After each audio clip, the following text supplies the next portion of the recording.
Mesdames, Messieurs, merci à toutes et à tous pour la richesse et la qualité des échanges de ce matin. Le thème de ce colloque nous invitait à nous interroger sur une question centrale. La concurrence est-elle une opportunité pour placer le voyageur au cœur du ferroviaire ?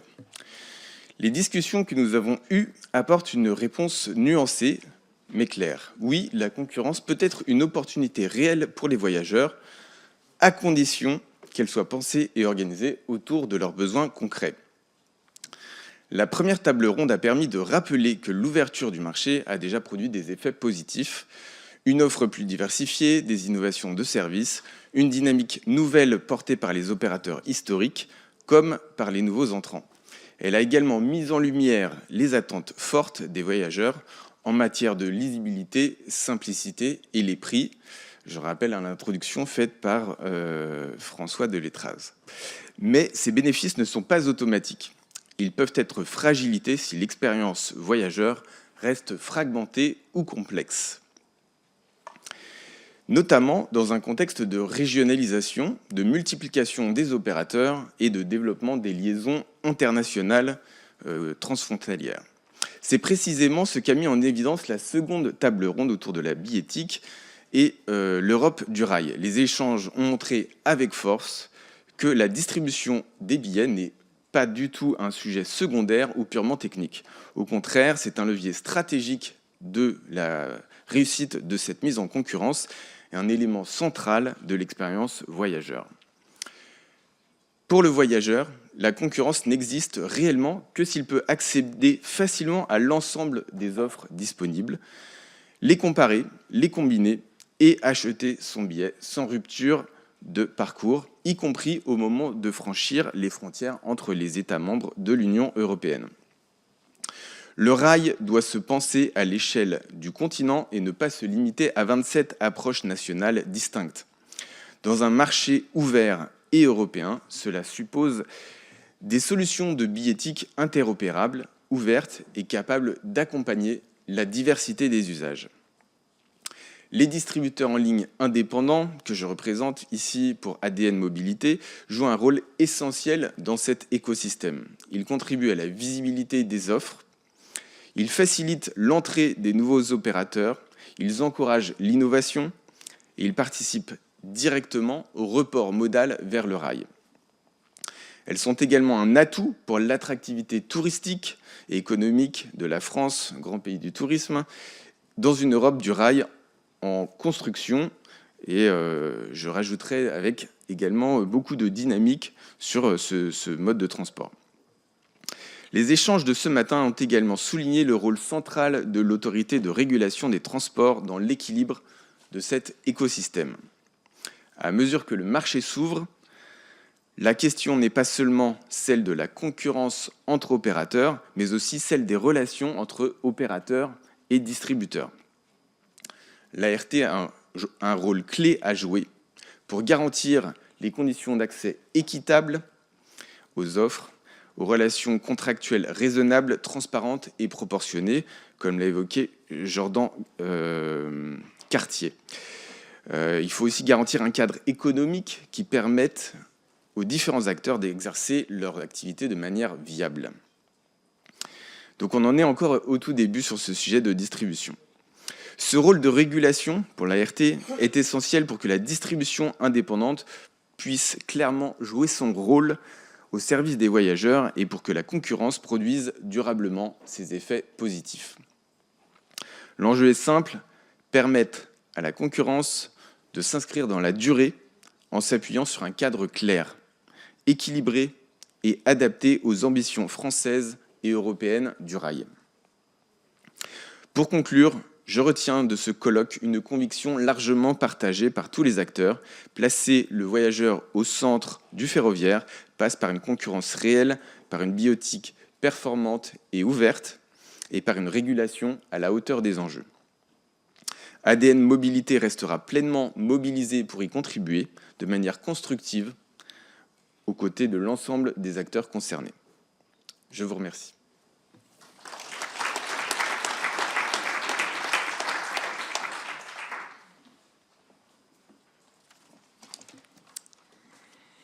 Merci à tous. Merci Franck pour cet accueil ce matin au Sénat et pour ces échanges très riches tout au long de la matinée, ainsi qu'à Mathieu, avec qui je suis heureuse de partager cette conclusion. La matinée, la question sur la confirmation que la concurrence est bien une opportunité de placer le voyageur au centre du ferroviaire. J'irai même plus loin. Avec l'ouverture du marché, le voyageur est devenu une boussole. Et les premiers résultats démontrent que le grand gagnant de l'ouverture du marché, c'est le voyageur.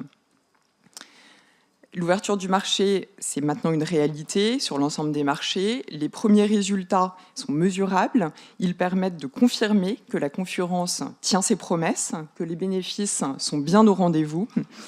Les effets attendus qui se matérialisent, là où elle s'est concrétisée, c'est plus d'offres en quantité, en diversité, avec une amélioration de la qualité de service et au meilleur coût et au meilleur prix pour la collectivité ou pour le voyageur. Et c'est cette combinaison qui permet d'attirer plus de voyageurs dans les trains et dans tous les trains, ceux des nouveaux entrants comme ceux de l'opérateur historique. Ce complément, la concurrence, ça fonctionne, le marché, le gâteau grossit et c'est bien dans l'intérêt des voyageurs. Alors, les résultats sont déjà importants, conséquents, mais ce n'est que le début. L'enjeu, c'est le développement, l'installation durable, on l'a déjà entendu et dit. Pourquoi ? Pour amplifier ces effets et en faire bénéficier à davantage de territoires, à davantage de voyageurs. Et l'ouverture bénéficie à tous. Et parmi tous les gagnants, au-delà du voyageur, j'en citerai deux. Les autorités organisatrices de mobilité, elles réinvestissent les gains liés à l'ouverture à la concurrence dans l'augmentation de l'offre pour donner davantage de choix, davantage de possibilités, donc davantage de raisons aux voyageurs régionaux de prendre le train. Le gestionnaire d'infrastructure SNCF Réseau, qui augmente ses recettes. Et je rappelle que plus de circulation, c'est plus de péages pour SNCF Réseau, donc plus de recettes pour financer l'entretien, la modernisation du réseau. Et on le voit indirectement, ça bénéficie encore aux voyageurs qui en est le destinataire final. Et la véritable révolution liée à l'ouverture du marché, c'est la place que prend le voyageur qui devient un véritable client.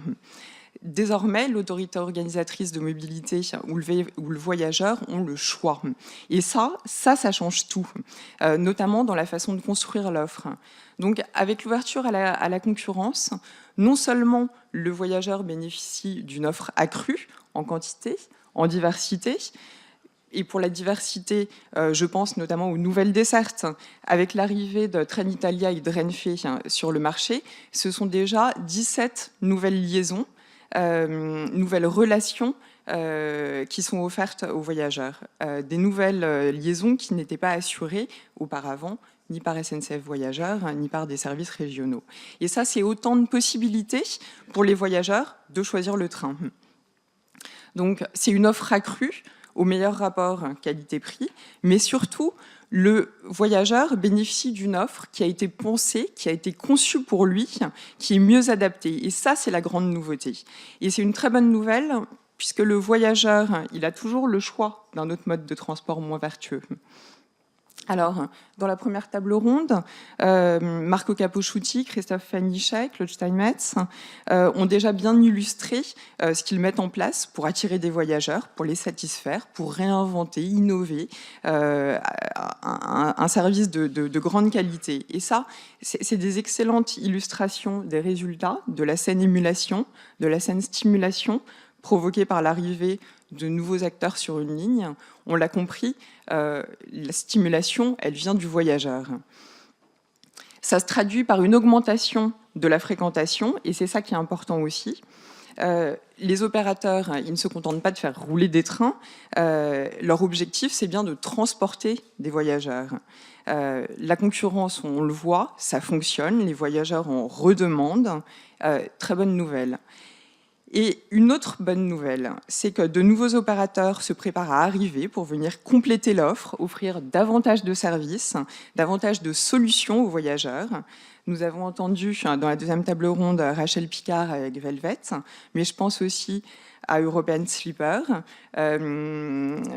qui prépare une nouvelle offre de train de nuit entre Paris et Berlin, ou encore à Kevin Speed avec son offre Illisto, et d'autres encore qui se préparent. Alors, les opérateurs auront beau offrir les meilleurs services, pour que la forte demande se transforme en report modal, encore faut-il que les voyageurs puissent y avoir accès. Et pour le voyageur, choisir un train, ça doit être facile, lisible, transparent. Sinon, au mieux, il passe à côté de l'offre la mieux à même de le satisfaire. Et au pire, et ce sera malheureusement souvent le cas, la plupart du temps, il prendra sa voiture. Alors, les échanges de la deuxième table ronde ont souligné les défis liés aux enjeux de billettique, la nécessité de faire évoluer un système pour répondre aux enjeux d'attractivité du rail pour les voyageurs, qui passe par le développement de la concurrence sur le marché du transport et sur le marché de la distribution, mais également par la fluidité des parcours et la garantie des droits des voyageurs.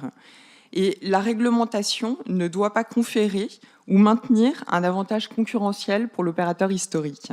Ça ne peut pas être un facteur différenciant dans le cadre d'appel d'offres, par exemple, et le droit des voyageurs doit s'appliquer de la même façon, quel que soit l'opérateur choisi, et ce n'est pas le cas aujourd'hui. Pour le voyageur, ça doit être neutre, transparent, et il ne doit pas avoir à s'en préoccuper.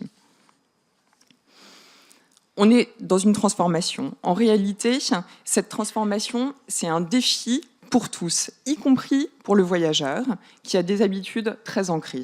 Il a désormais le choix, il doit pouvoir s'en emparer, l'exercer pleinement.